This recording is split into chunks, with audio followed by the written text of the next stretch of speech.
And with that, my top 5 watches and plus one, which I wore during my service time in the German mountain infantry.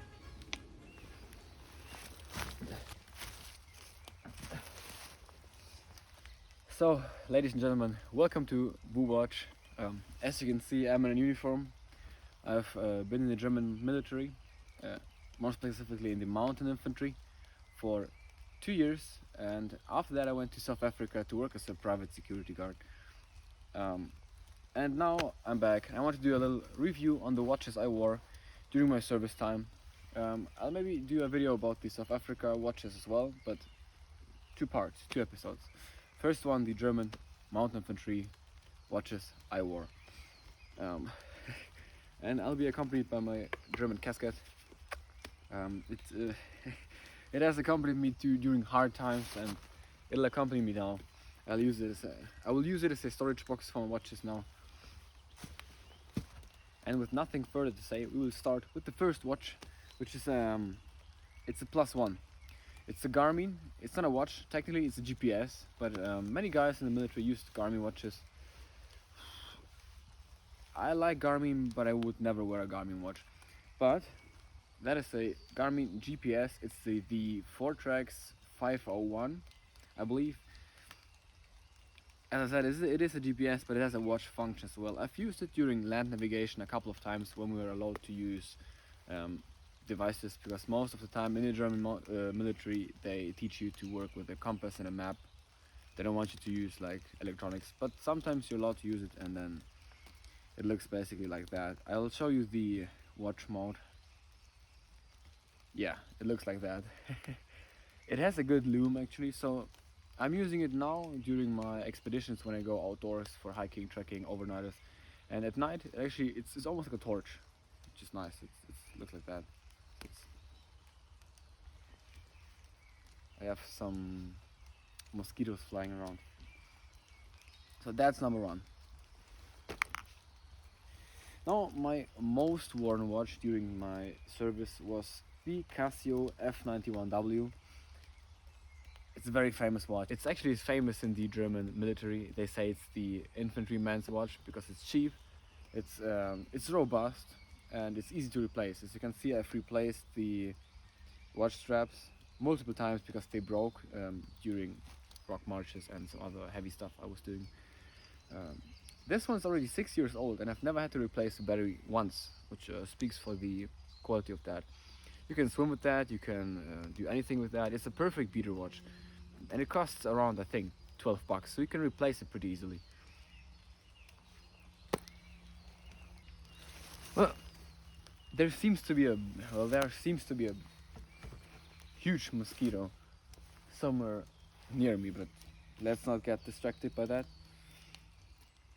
The second most worn watch is maybe a surprise to you. It's the Hamilton Khaki Mechanical. That one is even on the original strap, but I've had it on multiple NATO straps. What can I say more? It's an iconic watch. It was made for war, and it got famous during the Vietnam era, where America went to war with Vietnam. So my thinking was, I'm a military guy and this is a military watch, so why not wear it? Why not try and test it? It costs, I think now, about 600 bucks or euros. I'd say euros. It's a mechanical movement. I've beaten it up a lot. I've used it a lot. It has almost no scratches. I didn't go swimming with it too much because mountain infantry, you're up in the mountains. There's no sea, no lakes there, so you don't really get to swim with that. But for anything else, it's pretty good. It's very accurate actually. I think mine goes about like 5 or 6 seconds a day off, which is very good. Yeah, and I've had a bunch of good experiences with the watch, so I can't tell you anything bad about it. Right, off to the next watch. The next one is, that one might be a little surprise for you too. I haven't worn it too often because it's pretty shiny. You don't really wear shiny watches for warfare, because let's say you're up in a Overwatch or watch post or something at night, or even like during daytime, and you're all covered up, green face, and you're on leaves, and you're wearing a shiny watch, it might catch the sunlight and reflect it right into your enemy's eyes, and he'll know where you are. But if you're like at the base and you're doing like chill, you have a chill barracks week where you only do PT and maybe some parades or stuff. That's a Psycho. It's a Psycho Flieger. I cannot tell you the exact model number of that one, but it's a solar watch. For some reason, it stopped working for the second time in like 1 year. So I don't know if I will replace the battery again, but I might. But I have 9 watches. If you have 9 watches, you're not really eager to replace any. Yeah, so that's a Psycho. Worn it a couple of times. Good watch, robust, like it. Now, actually, all of the rest are pretty shiny, so I didn't wear them too often. But I've worn this one more common, especially like exactly on those barrack days or when you go up into the mountains when you just do hiking and stuff. That's the Casio AE 1200 World Time. Very robust watch. I didn't have it on the bracelet. I had it on like a rubber strap. But other than that, it's a good watch. It has a 10-year battery, so I didn't replace the battery once yet. It has a great loom, perfect for working out, for swimming. It has 100-meter water resistance, so I went swimming with that one a lot, and it looks cool. I have had many guys come up to me and compliment me on that watch. So yeah, it's a cool little tool, and I think it fits outfit as well.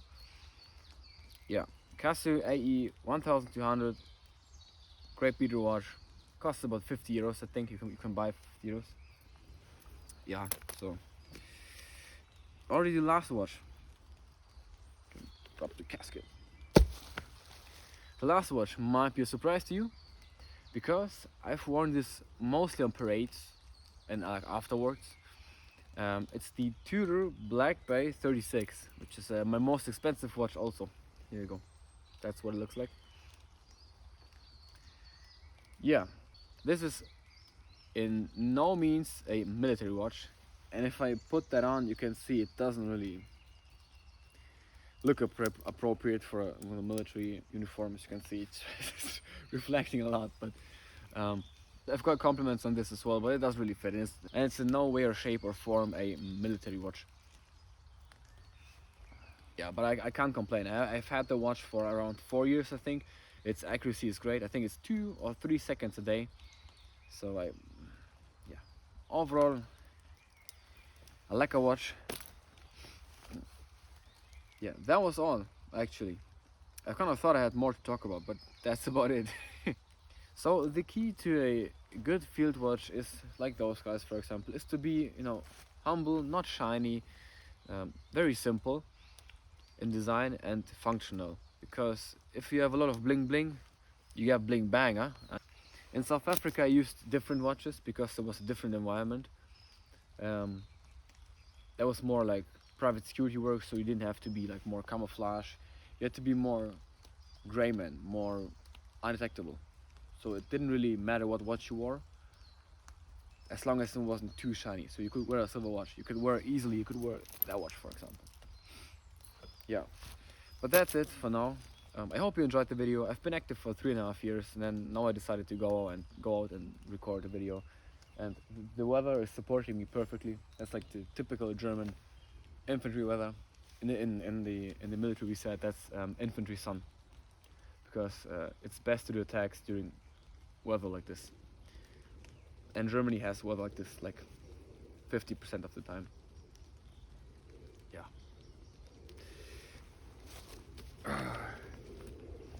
Nevertheless, I hope you enjoyed the video. Leave a like, comment. Maybe if you did service in the military, tell me about your watches. And have a great day. Stay safe and stay dry. Unlike me, because I'm getting wet slowly. And for those wondering what watch I was wearing in the very beginning, it's actually, I just forgot to take it off. It's my watch of the week. It's the Swatch Jellyfish, I think it's called. It's the see-through Swatch. Yeah, I know, not very fitting, but I just forgot to take it off. And it's a generally good watch. I like it a lot, but it's zero robust. It has zero water resistance, zero robustness. It's just a watch.